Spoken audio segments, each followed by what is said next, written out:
स्वागत है। आज हम एक बहुत ही दिलचस्प विषय पर बात कर रहे हैं, अपराध विज्ञान के अलग अलग नजरिए या कह लें कि स्कूल्स। हाँ, नमस्कार। हमारे पास जो जानकारी है वो अपराध विज्ञान के इतिहास और उसकी जो सोच बदलती रही है ना, उस पर आधारित है। बिल्कुल।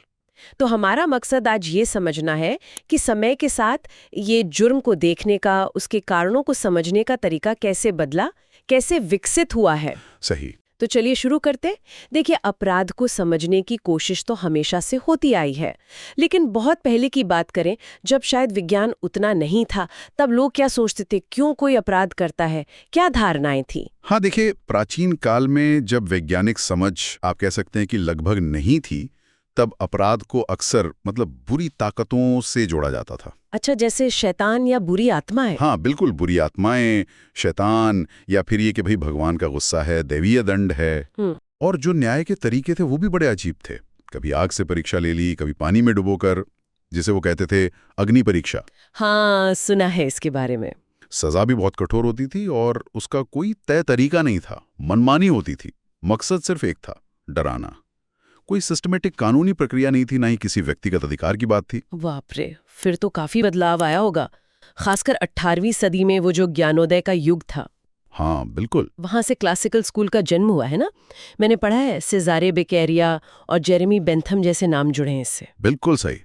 क्लासिकल स्कूल ने सोच को एकदम बदल दिया। उसने जोर दिया तर्क पर और स्वतंत्र इच्छा यानी फ्री विल पर। अच्छा। उनका मानना था कि इंसान जो है वो सोच समझकर फायदे और नुकसान का हिसाब लगाकर अपराध करता है, मतलब सुख और दर्द का कैलकुलेशन करता है। तो ये कोई बुरी आत्मा या किस्मत का खेल नहीं, बल्कि एक सोचा समझा फैसला है। फायदे से थोड़ी ज्यादा हो, ताकि वो हिसाब गड़बड़ा जाए और इंसान डरे। एग्जैक्टली। निवारण हो सके, डिटरेंस जिसे कहते हैं। और सजा के लिए भी उन्होंने सिद्धांत दिए कि सजा निश्चित हो, जल्दी मिले, अपराध के अनुपात में हो और सबसे जरूरी, कानून के सामने सब बराबर हों। ये तो बहुत बड़ा शिफ्ट था सोचने में। लेकिन क्या ये कुछ ज्यादा ही सख्त नहीं लगता? मतलब क्या हर कोई एक जैसा जिम्मेदार हो सकता है? जैसे कोई बच्चा हो या कोई मानसिक रूप से अस्थिर हो, क्या वो भी उसी तरह सोच समझकर फैसला ले रहा है? बहुत अच्छा पॉइंट उठाया आपने। और इसी कमी को, इसी थोड़ी सख्ती को नवशास्त्रीय यानी नियो क्लासिकल स्कूल ने पहचाना। अच्छा। उन्होंने माना कि हाँ भाई, तर्क और फ्री विल तो है, लेकिन कुछ कारक हैं जैसे उम्र है, मानसिक स्थिति है, जो किसी व्यक्ति की सोचने समझने की क्षमता पर असर डाल सकते हैं। बड़े बदलाव की नींव पड़ी पॉजिटिव स्कूल की। पॉजिटिव स्कूल, इसमें क्या अलग था? यहाँ फोकस अपराध से हटकर अपराधी पर आ गया। अब सवाल ये नहीं था कि अपराध क्या है, बल्कि ये कि अपराधी ऐसा क्यों करता है।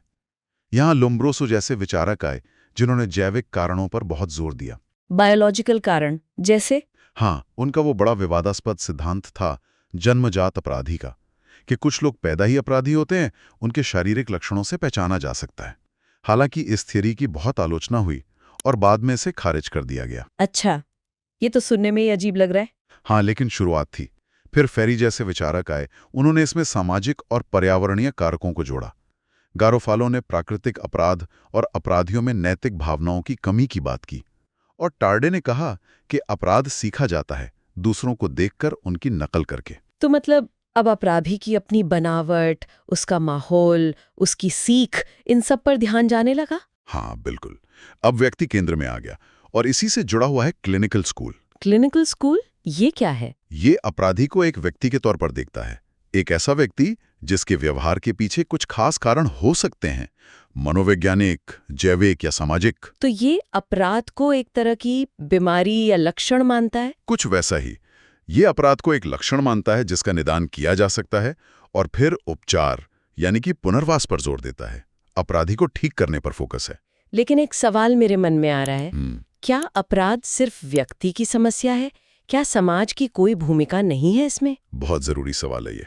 और यहीं पे आता है समाजशास्त्रीय स्कूल। अच्छा। ये स्कूल मानता है कि अपराध जो है वो व्यक्तिगत कमियों से कहीं ज्यादा सामाजिक परिस्थितियों का नतीजा है। जैसे कि? जैसे गरीबी, समाज में फैली असमानता, सामाजिक विघटन, यानी जब समाज के नियम कायदे कमजोर पड़ जाते हैं, कल्चर का टकराव, इन सब वजहों से अपराध पनपता है।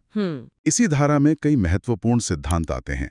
जैसे शिकागो स्कूल ने शहरों में अपराध के पैटर्न को स्टडी किया, तनाव सिद्धांत कहता है कि जब लोगों को समाज में सही तरीके से अपने लक्ष्य पूरे करने के मौके नहीं मिलते तो वो गलत रास्ते अपनाते हैं। और वो सीखने वाली बात भी इसी में आएगी। हाँ, सामाजिक शिक्षण सिद्धांत।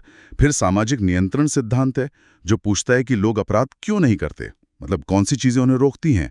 और एक बहुत दिलचस्प है लेबलिंग सिद्धांत। लेबलिंग मतलब किसी पे ठप्पा लगा देना। बिल्कुल, ये कहता है कि कैसे समाज जब किसी व्यक्ति पर अपराधी का लेबल लगा देता है तो वो व्यक्ति खुद को वैसा ही मानने लगता है और शायद और अपराध करने लगता है। अरे वाह, ये तो सोचने वाली बात है। हाँ, तो ये स्कूल अपराध रोकने के लिए व्यक्ति को बदलने के बजाय समाज में सुधार लाने पर ज्यादा जोर देता है।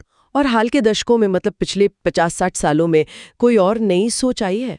हाँ, 1960 और 70 के दशक में एक और महत्वपूर्ण मोड़ आया जिसे न्यू क्रिमिनोलॉजी या नई अपराध शास्त्र कहा गया। नई अपराध शास्त्र, इसने क्या कहा? इसने जो पहले के अपराध विज्ञान थे ना, उनकी आलोचना की। इसका कहना था कि वो असली जड़ों तक नहीं जा रहे। और असली जड़ें क्या है इनके हिसाब से? इनके अनुसार अपराध की असली जड़ें समाज के ढांचे में हैं, खासकर पूंजीवादी व्यवस्था में, शक्ति के असंतुलन में और आर्थिक असमानता में। अच्छा, मतलब पावर स्ट्रक्चर और इकोनॉमिक्स पर फोकस। बिल्कुल। इनका तर्क था कि कानून कौन बनाता है? अक्सर शक्तिशाली वर्ग, और वो कानून बनाते वक्त अपने हितों की रक्षा करते हैं। वही तय करते हैं कि क्या चीज अपराध मानी जाएगी और क्या नहीं। और इन्होंने उन अपराधों पर भी ध्यान खींचा जिन पर आमतौर पर कम बात होती है, जैसे कि बड़ी बड़ी कंपनियों द्वारा किए जाने वाले अपराध या सरकारों द्वारा किए जाने वाले अपराध, स्टेट और कॉर्पोरेट क्राइम। तो ये तो काफी रैडिकल नजरिया हुआ। हाँ, इसने अपराध विज्ञान के दायरे को बहुत बड़ा कर दिया। या कैसे बदला है? कहाँ हम बुरी आत्माओं और दैवीय दंड से शुरू हुए थे, हाँ, फिर व्यक्ति के तर्क और स्वतंत्र इच्छा पर आए, बिल्कुल। फिर उसके बायोलॉजिकल और साइकोलॉजिकल कारणों को देखा, और फिर समाज के स्ट्रक्चर, गरीबी, असमानता और आखिर में पावर इक्वेशंस तक पहुंचे। बिल्कुल। और ये दिखाता है कि अपराध कितना जटिल मुद्दा है। इसे किसी एक चश्मे से नहीं देखा जा सकता। सही बात है। और एक महत्वपूर्ण सवाल ये भी उठता है कि क्या हमें सिर्फ अपराधी पर ही ध्यान देना चाहिए या उन सामाजिक और आर्थिक व्यवस्थाओं पर भी सवाल उठाना चाहिए जो शायद अपराध को पनपने का मौका देती हैं या उसे परिभाषित करती हैं। बिल्कुल, ये सोचने वाली बात है। और श्रोताओं के लिए भी एक सवाल छोड़ जाते हैं।